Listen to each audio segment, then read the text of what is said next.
September 12th, 2024, Monterey, California. A Thursday evening that started like any other in the Pebble Beach community.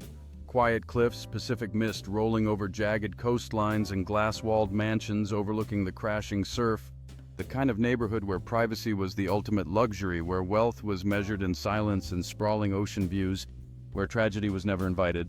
4:15. A 911 call came in from a residence on a secluded coastal drive. The caller was a 65-year-old man, his voice a frantic whisper, words falling over one another. He said his wife had fallen, said she wasn't breathing, said she was on the terrace and needed help immediately. Dispatch could hear the desperation in his voice, the kind of raw panic that sounds undeniable. They sent patrol units and a medical team right away. When Monterey County officers arrived at the address 6 minutes later, they found the automated gate standing open. The husband met them at the glass entrance, hair windswept, his silk sweater torn at the shoulder, shaking as he paced.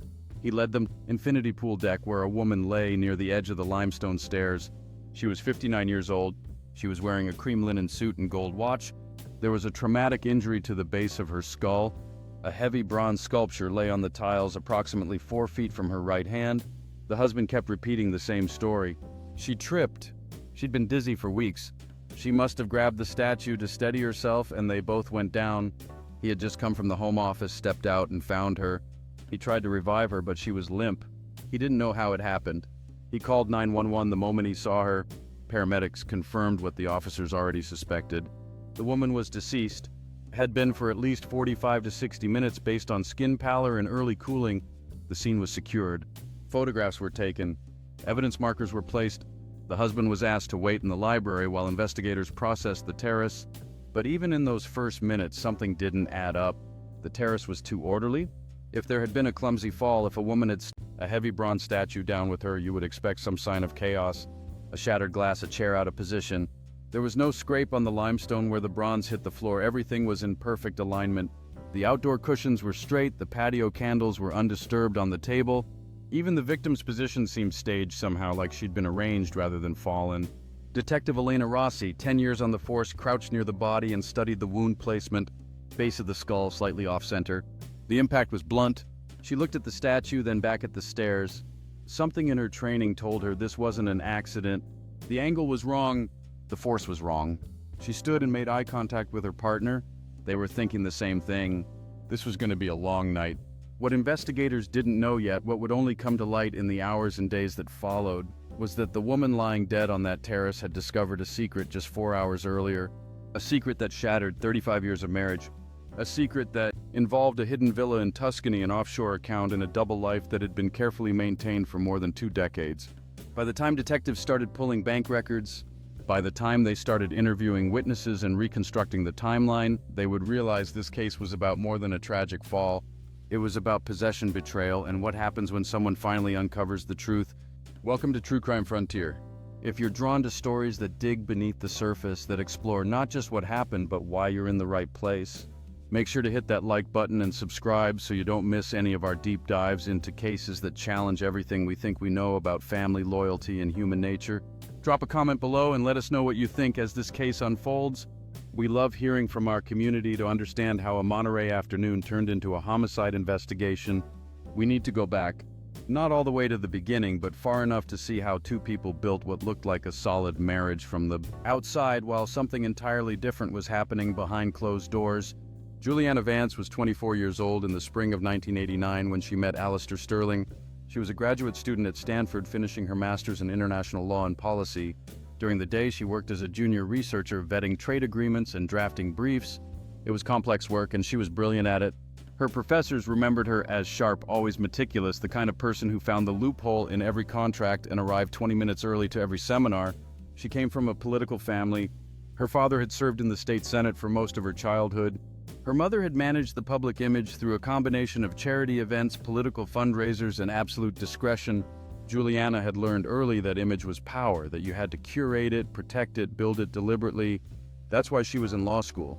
She wanted more than just a name. She wanted a seat at the table, a future that she had forged for herself. Alistair Sterling was 36 years older and a managing director at a private equity firm. He was a Capricorn, ambitious in a cold, methodical way. He worked for the elite, managing portfolios and negotiating buyouts, moving in circles that required total secrecy.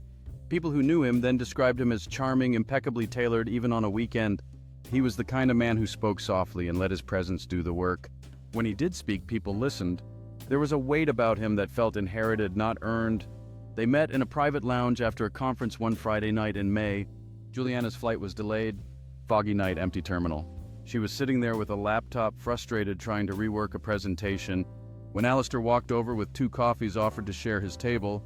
While they waited for the fog to lift, they talked. Not small talk, but real conversation. She told him about the weight of being a senator's daughter, about the fear of never being seen as her own person. He told her about the burden of his family's wealth, about having to be the one who kept the firm about the isolation of the top. That conversation lasted until the flights were called. When the fog cleared, Alistair asked if he could see her in the city. She said yes. 4 days later, they met for lunch in Palo Alto. Then they met again the following week. And the week after that, within 2 months, they were the power couple of Silicon Valley. According to friends and colleagues who were interviewed later, the courtship was spectacular. Alistair was generous, attentive, the kind of man who sent first edition books and remembered her favorite vintage. He had a plan. He wanted to found his own firm, buy property in Monterey, and build a dynasty. Julianna found that compelling. After growing up with public scrutiny, the idea of building something private and powerful with a man who had a vision felt like exactly what she needed. They dated for 14 months before Alistair proposed. It was July 1990. Nothing small, a private yacht off the coast and a rare sapphire. Julianna cried when she said yes. Her mother later recalled that Alistair seemed satisfied when she accepted, though at the time no one thought much about that word choice. Satisfied, as if he'd completed a merger or as if securing Julianna was the key to his own status. They were married in June 1991 at the Vance estate. 500 guests attended. White roses and silk ribbons lined the gardens. Julianna's mother planned the gala. Alistair's best man was Thomas Reed. Thomas Reed was a quiet, watchful man who was the only person Alistair seemed to trust with his accounts. Family members would later describe the wedding as the event of the decade. The vows promised forever, and for 30 years it looked like forever was exactly what they had. By 2000, the couple had moved to Monterey. Alistair had launched his own firm and secured a reputation as the silent titan of finance. The business brought in wealth, access, and prestige. Julianna had joined the board of the aquarium and several arts foundations. They bought the glass-walled mansion in Pebble Beach. It was a masterpiece. They hosted world leaders in the grand room-hung museum. Their first daughter was born in late 1993. Alistair seemed proud in that reserved way of his.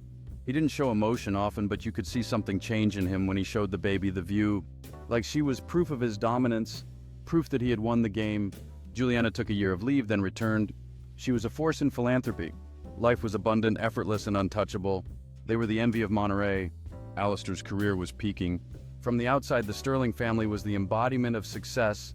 Their second son was born 4 years later in 1997. That's when the first significant shift happened in the marriage, though it would be years before anyone saw the cracks in the foundation. Alistair sat Julianna down one evening and told her he'd been thinking about their future. He said it didn't make sense for her to be so public with her work when the firm's clients required absolute privacy. He said the children needed her presence more than the charities did. He said he was making enough now to let her retire and enjoy the life they'd built. He framed it as a reward for her years of hard work. Julianna hesitated, not because she was tired. She loved her work, but she liked having her own voice, her own influence, her own standing, independent of Alistair's firm. She liked being the one who decided where the money went. But Alistair was persuasive. He made it sound like he was protecting her. Why exhaust yourself when I can carry the weight? Why deal with publicity when you can have peace? I'll handle the estate. Let me handle it. She resigned from her final board shortly after that, and just like that, her life began to narrow. What Julianna didn't realize then, what she wouldn't fully understand until the end, was that leaving her work was the first step in a pattern that would define the next 20 years. It started small. Alistair began managing her social circle, suggesting who was worthy of an invite. He never yelled. He suggested with a soft concern that made it feel like he was her only ally. That friend is a bit loud, don't you think? She doesn't fit our image now? Do you really need to go to that reunion? The children need you. I'm not sure spending so much time with your sister is wise. She's always bitter about money. At first, Julianna would push back small acts of defiance, going to the party, calling her sister, buying the dress, but Alistair had a way of making her pay for it afterward. He would go into a cold silence. He would use emotional withdrawal that felt worse than a fight, or he would make subtle digs disguised as advice. You're always so impulsive. I'm the only one who keeps this family safe. It was easier to avoid the silence. Easier to let him decide, keep the peace. That's what her mother had done. That's what she thought a strong marriage looked like. Sacrifice discretion, putting the husband standing before her own identity. Friends and family members began to notice the change in Julianna over the next decade. She stopped calling, stopped traveling without Alistair, stopped having opinions on anything that wasn't approved by the firm. Her sister would later tell police that Julianna seemed to disappear in plain sight, becoming quieter, more differential, less the brilliant law student she'd once been. By the time their children were grown, Julianna's life had shrunk to a glass box. She didn't have the codes to the accounts, didn't know the estate's value, didn't move without Alistair's consent. Her entire world revolved around his preferences and the high society rituals he used to maintain control. She told herself this was happiness, this was what it meant to be a Sterling. But late at night, according to a journal found after her death, she would lie awake and wonder when she had stopped existing. In one entry from 2023, she wrote, "I live in a beautiful house, but I feel like a ghost haunting my own halls. He tells me I'm cared for, but I feel managed. I feel like a piece of art he's put on a shelf, visible but never heard. Is there anything left of me, or am I just an ornament for the firm?" While Julianna's world was shrinking, Alistair's firm was expanding. He became the go-to manager for global billionaires handling offshore trusts and luxury estates. He was known for discretion, the kind of manager who buried secrets as well as he grew assets. His income was astronomical. From the outside, they were the pinnacle of Monterey success. A 30-year marriage, brilliant children, a landmark estate, and a reputation for perfection. But there was a shadow life happening in the dark. Alistair traveled constantly for client management trips to Zurich, London, and Tuscany. He would be gone for weeks. He always sent gifts, always checked in. There was a distance in his voice, like he was reading a script prepared by a lawyer. And then there were the work retreats. Alistair and Thomas Reed, his best man and CFO, took regular trips to a villa in Tuscany. Every few months, they would fly out for audits and stay for 10 days. It seemed normal. High finance requires global presence. Global presence requires travel. Julianna never asked questions. She believed in the Sterling name. What she didn't know was that those trips were the center of a betrayal. Investigators would later find through forensic accounting, digital trails, and recovered emails that Alistair Sterling had been funding a sect in Tuscany for 20 years. He had a long-term partner, a child, and a sprawling estate that was funded entirely by Julianna's family trust. He had grown up wanting the world, and he felt entitled to take it. He wanted the Vance name in California and the freedom of his own kingdom in Italy. He'd lived this way since 2004. Court records would later show that Alistair had drained Julianna's inheritance, moving millions into offshore accounts to support the villa. He supported the private tutor and the lifestyle of a woman who knew him as Alexander Vance. Thousands of messages were found on a private server. Some were logistics, but many were intimate. "I hate the charade in Monterey. I only feel alive with you. Soon the accounts will be clear and I can leave. I just need to keep her quiet for one more year." Alistair's CFO Thomas Reed was the architect of the fraud. The secret was perfect, until the bank made a mistake. In late August 2024, a notification for an offshore transfer was mailed to the Pebble Beach house by accident. Julianna opened it. It was a statement for an account she didn't know existed, showing a balance of zero and a transfer to a villa in Tuscany. According to the records at the private bank, Julianna Sterling arrived at 1,000 on September 12th. She demanded a full audit of the Vance family trusts. She hadn't seen a paper statement in 2 decades. What she discovered was a total evisceration. Her inheritance was gone. The money her father had left her was systematically moved into Alistair's Italian life. The teller recalled that Julianna didn't scream. She just sat there, her face like stone, and said, "He didn't just take the money. He took my entire history." Julianna went home and waited on the terrace. She sat by the infinity pool and watched the ocean. She waited for the man who had promised to protect her to come home and tell the truth.